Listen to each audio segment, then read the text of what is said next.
혹시 오늘 썸네일로 사용된 김성모 만화의 밈을 알고 계시나요?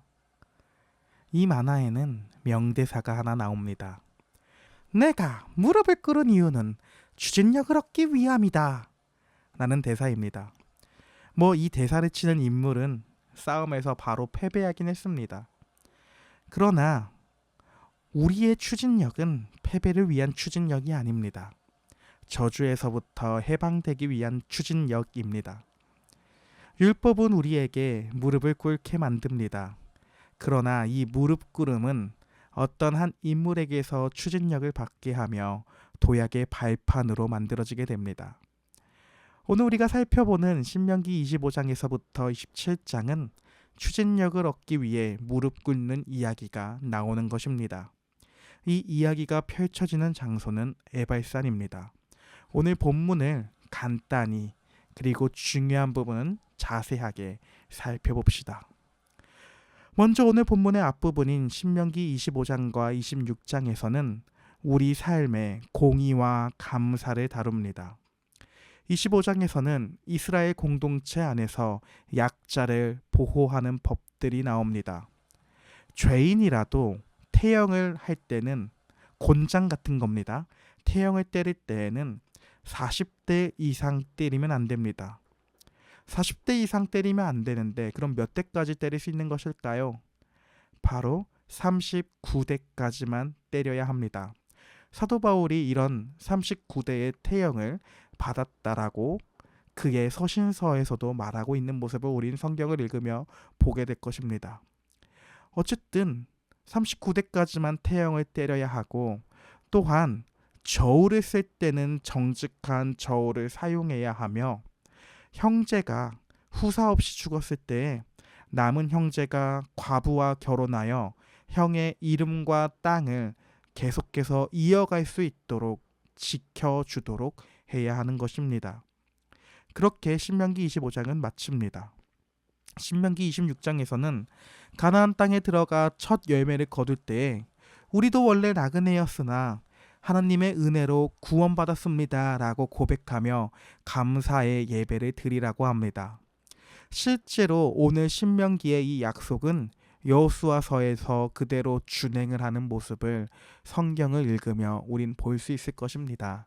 그렇게 오늘 가장 중요한 핵심 본문인 신명기 27장으로 넘어갑니다. 모세는 이스라엘 백성들에게 요단강을 건너면 가나안 땅에 있는 두 개의 산 그리심산과 에발산으로 가라고 명령합니다. 12지파를 딱 절반으로 나누어서 6지파는 축복을 상징하는 그리심산에 서고 나머지 6지파는 저주를 상징하는 에발산에 서게 합니다. 그리고 레위인들은 에발산에서 우상을 만드는 자는 저주를 받을 것이다. 부모를 무시하는 자는 저주를 받을 것이다 라며 12가지의 율법의 저주를 외치면 온 백성이 아멘 하고 대답해야 했습니다. 이스라엘 백성은 맞습니다. 우리는 그 저주를 받아 마땅합니다 라고 율법 앞에 철저히 무릎을 꿇을 수밖에 없는 의식이었던 것입니다. 그렇다면 이런 모습의 본문이 예수 그리스도와 어떤 연관성을 가지게 될까요? 오늘 본문에서 하나님은 어디에다가 제단을 만들라고 말씀하고 계시나요? 축복이 선포되는 그리심산일까요? 저주가 선포되는 에발산이었을까요? 어디에다가 제단을 만들라고 명령하고 있을까요? 바로 저주가 선포되는 에발산에다가 제단을 만들라 하십니다. 특히 하나님은 이 에발산에다가 인간의 쇠 연장을 대지 않은 다듬지 않은 투박한 돌로 제단을 쌓고 그냥 그 모양 그대로 있는 자연 상태에 있는 그 돌을 그대로 제단을 쌓고 그 위에서 화목제를 드리며 기뻐하라고 합니다. 저주가 쏟아지는 산 한가운데에서 기쁨의 잔치를 열라고 말하고 있는 것입니다. 도대체 이것은 무슨 의미가 있는 것일까요? 이에 대해 존 칼빈은 이 장면을 보고 다음처럼 말합니다. 하나님께서 축복의 산이 아니라 저주의 산에 제단을 세우게 하신 이유는 우리가 율법의 저주를 받아 죽어야 할 바로 그곳에 속죄의 은혜가 준비되어 있음을 보여주기 위함이다 라고 말입니다. 사랑하는 여러분, 우리가 율법을 다 지킬 수 있을까요? 우리는 율법을 온전하게 지키지 못합니다. 율법은 우리가 지키지 못하는 것입니다.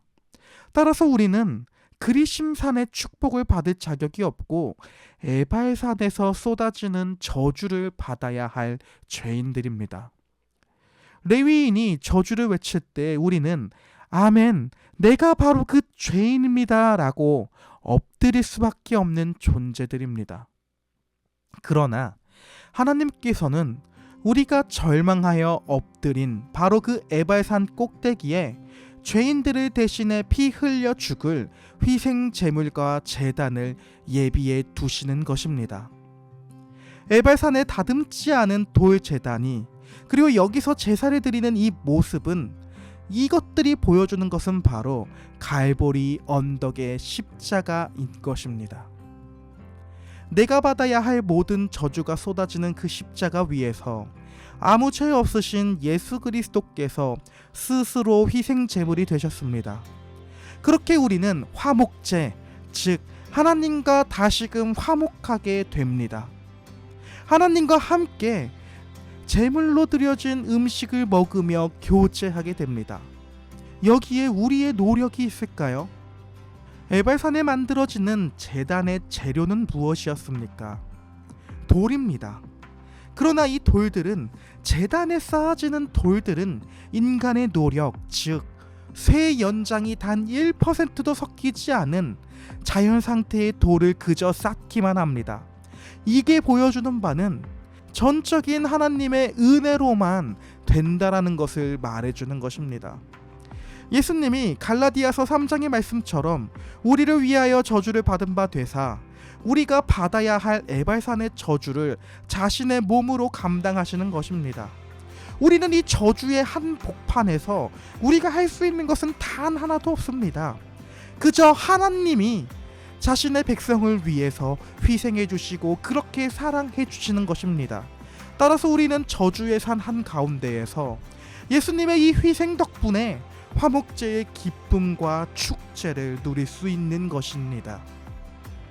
오늘 제가 처음 시작할 때 말씀드린 김성모 만화의 명대사는 무엇이었나요? 무릎을 꿇은 이유는 뭐를 얻기 위함이다? 추진력을 얻기 위함입니다. 율법은 우리를 향하여 무릎 꿇게 합니다. 나는 죄인입니다. 저주받아 마땅합니다. 라며 납작 엎드리게 만듭니다. 하지만 하나님은 우리를 여기서 끝나게 하지 않습니다.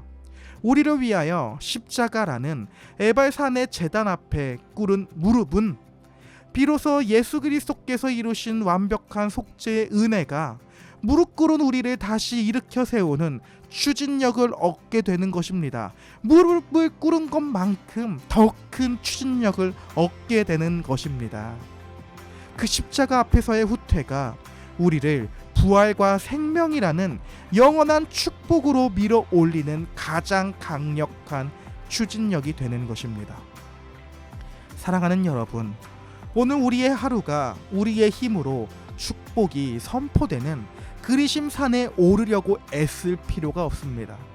대신에 나의 모든 저주를 끊어내신 십자가 제단 앞에 기꺼이 무릎을 꿇으며 예수님이 주시는 은혜의 추진력으로 전진하는 우리가 될 수 있기를 소망합니다. 오늘도 힘내봅시다. 파이팅입니다.